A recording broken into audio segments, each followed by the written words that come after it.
Bismillahirrahmanirrahim. Alhamdulillahirabbil alamin. Allahumma shalli ala Muhammad wa ala ali Muhammad.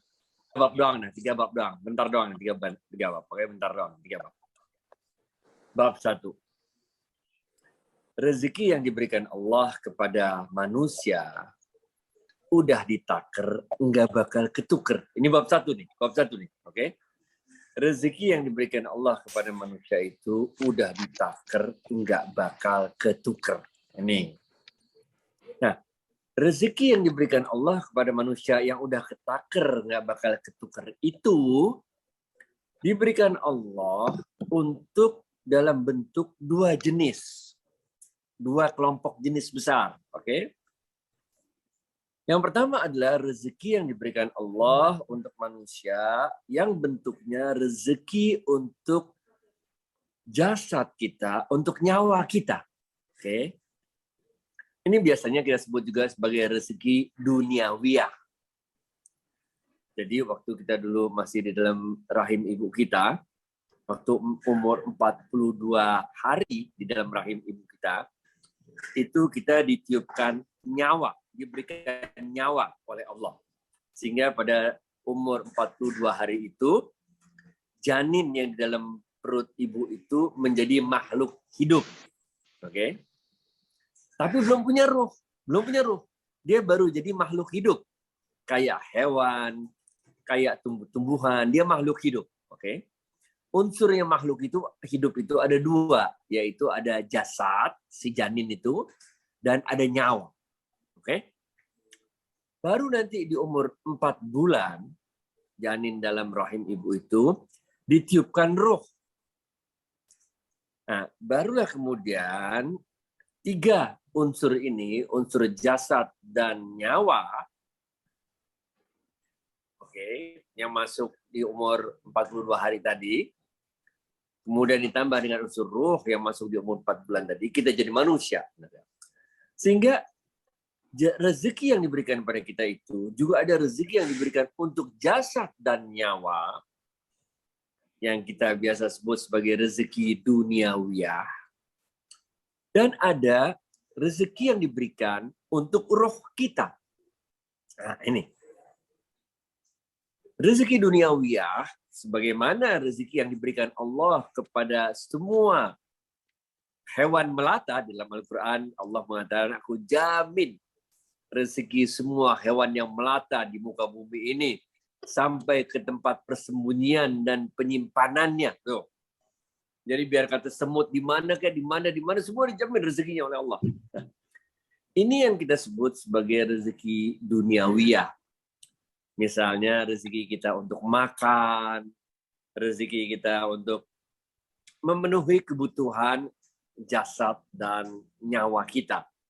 Rezeki punya anak, rezeki punya pasangan. Nah, ya karena ciri-ciri makhluk hidup itu adalah dia mau berkembang biak, mau bertahan hidup. Ini semua ciri-ciri makhluk hidup. Belum dimasukin roh, belum roh ya. Jadi ciri-ciri makhluk hidup kayak gitu. Nah, ini rezeki yang udah ditaker nggak bakal ketukar. Itu ada 2 kelompoknya. Kelompok yang pertama, yaitu rezeki yang bentuknya duniawiyah. Tapi ada juga rezeki yang diberikan Allah. Ada juga rezeki yang diberikan Allah untuk ruhiyah kita, untuk roh kita. Oke, untuk roh kita, untuk misalnya ketenangan hati, kedamaian jiwa, rasa bahagia. Nah, itu semua adalah rezeki untuk ruh. Yang bisa merasakan bahagia hanya ruh kita. Sedangkan jasad dan nyawa itu tidak bisa merasakan bahagia. Yang bisa dirasakan oleh jasad dan nyawa adalah kesenangan. Ini beda. Antara ruh dengan kesenangan ini beda. Oke? Kita akan ambil contoh ya. Imam Ghazali mengatakan, dan apalah arti luka itu kalau luka itu mendatangkan kebahagiaan. Oke? Sehingga kita lihat ibu-ibu istri kita ketika melahirkan itu darah ngocor banyak, men. Tapi darah yang ngocor banyak itu tidak membuat sedih si ibu. Darah yang ngocor banyak itu malah membuat bahagia si ibu yang melahirkan itu. Nah ini. Jadi walaupun jasadnya, walaupun nyawanya itu mengeluarkan darah yang banyak, tapi rohnya merasa bahagia. Contoh ekstrim yang satu lagi adalah ketika kita berzina misalnya. Nggak usah berzina lah. Ya whatever lah. Ya, kita buat kasih dua sistem. Misalnya, ya, secara jasad dan nyawa bisa saja kita merasakan orgasme, kesenangan. Tapi ruh kita menjerit, menangis karena kita committed to a sin, karena kita melakukan suatu maksiat. Ngerti gak? Bisa bedain sekarang kan? Jadi ada yang sifatnya duniawiyah, ada yang sifatnya ruhiyah rezeki ini. Nah, rahasia rezeki itu kita nggak tahu. Rezeki yang udah ditakar nggak bakal ketukar itu, kita nggak tahu berapa komposisi yang diberikan oleh Allah. Mana rezeki yang untuk duniawiyah sifatnya, mana rezeki yang untuk ruhiyah sifatnya. Kita nggak tahu. Ini. Paham. Yang dimaksud dengan rezeki yang berkah, adalah rezeki yang memberikan kebahagiaan kepada kita. Artinya, rezeki yang memberikan rasa bahagia, ada rezeki untuk ruhiyah kita. Dan juga memberikan kebahagiaan untuk orang-orang sekitar kita. Oke?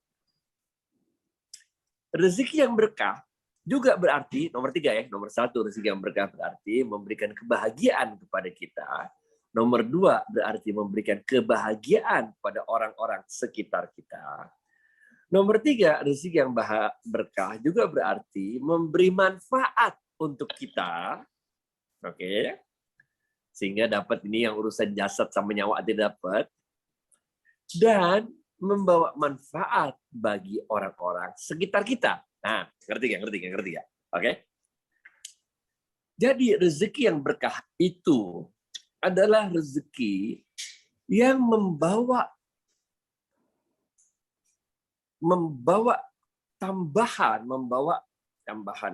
tambahan untuk rezeki ruhiyah kita dan rezeki jasadiah dan nyawa kita. Ngerti gak? Paham gak? Kasih contoh ya. Rezeki yang berkah ini, misalnya, ketika kita mendapat rezeki, kemudian kita gunakan rezeki itu di jalan kebaikan. Misalnya, biar gampang dah ya, kita sedekahkan rezeki itu, oke?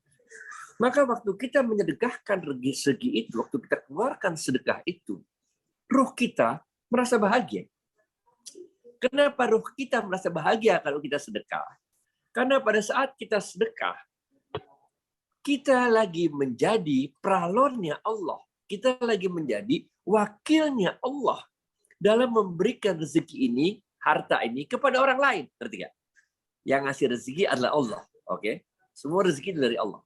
Nah, kalau kita sedekah, berarti kita jadi kepanjangan tangannya Allah memberikan rezeki itu kepada orang lain. Nah, sehingga kita bahagia. Kenapa kita bahagia? Karena pada saat itu kita jadi wakilnya Allah dalam melakukan sesuatu itu, memberikan rezeki itu. Oke? Nah, orang yang menerima sedekah dari kita juga bahagia. Kenapa bahagia? Karena dia lagi berdoa, lagi minta bersama Allah untuk mendapat rezeki, mesti bayar SPP, mesti bayar kontrak rumah, whatever, benar nggak? Tahu-tahu dia merasa dikabulkan doanya karena kita kasih sedekah, paham nggak? Sehingga dia merasa bahagia, alhamdulillah, doa saya terkabul, ngerti nggak? Sehingga kitanya bahagia. Kenapa kita bahagia? Karena kita lagi jadi wakilnya Tuhan untuk menyalurkan rezeki itu pada orang lain. Orang yang menerima rezeki juga bahagia. Kenapa? Karena dia merasa doanya dikabulkan oleh Tuhan. Yang ketiga, membawa manfaat. Oke? Ketika kita keluarkan sedekah kita itu ini membawa manfaat buat kita, karena ketika kita lakukan itu, rezeki itu, sedekah itu membawa dua manfaat di dunia yang bisa kita rasakan, yaitu dia menjadi penolak bala dan mengundang datangnya rezeki yang lebih banyak. Bagi orang yang menerima sedekah, juga dia merasakan manfaat. Karena dengan sedekah yang dia terima itu, dia bisa membayar kebutuhan-kebutuhannya. Paham nggak? Oke? Nah, itu sebabnya kita di Indonesia diajarkan sebuah doa yang sangat terkenal. Siap-siap, baca pertama. Itu sebabnya di Indonesia kita diajarkan sebuah doa yang sangat terkenal, yang di Indonesia dikenal biasanya sebagai doa mau makan. Yang bunyinya adalah siap-siap. Allahumma barik lana fima titik wa qina azabannar. Allahumma barik lana fima titik wa qina azabannar. Oke. Dalam doa itu yang kita minta sama Allah bukanlah rezeki yang melimpah ruah. Okay. Tapi yang kita minta dalam doa itu, wahai Allah, berkahilah seluruh rezeki yang Engkau berikan pada kami. Nah ini, seluruh rezeki yang Engkau berikan pada kami. Apakah itu bentuknya kedamaian hati, ketenangan jiwa, dan sebagainya, ataupun rezeki yang sifatnya duniawiah tadi. Benar ya? Allahumma barik lana fima titik wa qina azabannar. Wahai Allah, berkahilah seluruh rezeki yang Engkau berikan pada kami dan jauhi kami dari api neraka. Nah, oke. Bab 1 nih, bab 1. Paham ya? Jadi di dalam bab 1 ini kita telah membahas tentang rezeki udah ditakdir nggak bakal ketuker. Tapi yang dimaksud rezeki udah ditakdir nggak bakal ketukar itu maknanya ada dua jenis rezeki. Rezeki untuk duniawiah yang sifatnya duniawiah dan rezeki yang sifatnya ruhiyah. Assalamualaikum warahmatullahi wabarakatuh. Thank you semuanya.